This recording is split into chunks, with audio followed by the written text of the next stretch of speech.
کە مردی چی دەبینی؟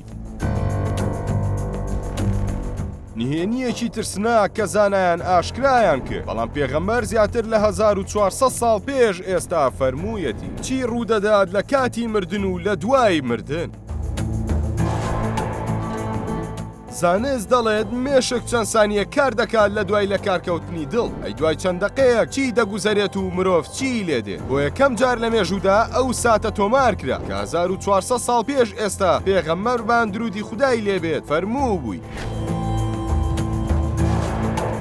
ئەم پرسیارانە و پرسیارگەلێکی تر لەبارەی ساتی مردن و دوای مردن بۆ چەندین سەدە زانایانی شۆک کرد. لە کۆتاییدا زانایان گەیشتنە دەرەنجامێک دوای ئەوەی ساتی مردنی بە ساڵاچوویەک پێش مردن و دوای مردنی لە ڕێگەی ئامێرێکەوە تۆمار کرا و بۆ ماوەی 15 دقیقا ئامێرەکە تۆماری جوڵەی مێشکی کرد. لە کۆتاییشدا دەرکەوت لە 15 سانیە پێش لە کارکەوتنی دڵ و 15 سانیەش دوای لە کارکەوتنی دڵ مێشکی مرۆڤ 15 سانیە کار دەکات.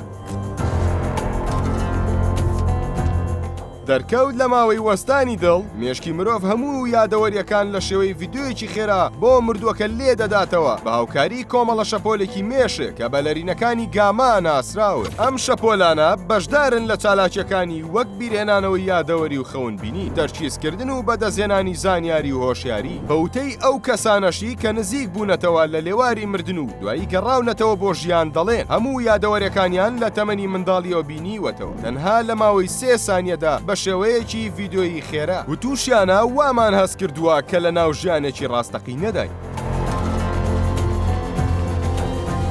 بۆ ئەم مەبەستە لێکۆڵینەوەیەکی نوێ لەسەر 264 مرۆڤ ئەنجامدرا کە ڕوبەڕووی مردن ببوونەوە لە ڕێگەی چاو مێشکیانەوە ڤیدیۆیەک تۆمارکرا و پۆڵێن کرا بەسەر چەند بەشێکدا. بەشێکیان ڤیدیۆکانیان پڕ بوون لە یادەوەری ناخۆش و ساتە قورسەکانی ژیانیان بەبیر هاتبوو، بەشێکیشیان کە خەندەر لەسەر لێوانیان بوو ساتە خۆشەکانی ژیانیانی تۆمار کرد، بە تایبەت کاتە سۆزداریەکانیان لەگەڵ خێزانەکانیان. بە شێوەیەکی زەمەنی ناجۆر هەندێکیشیان چیرۆکی ناخۆشیان لەبارەی ژیانیان بۆ گەڕا. ئەی ئایا دەبێت کەسە باش و خۆشەویستەکان چیان بیر بێتەوە لە کاتی مردنیاندا، یان ئاخۆ دەبێت دیکتاتۆر و بکوژەکان چیان بیر بێتەوە؟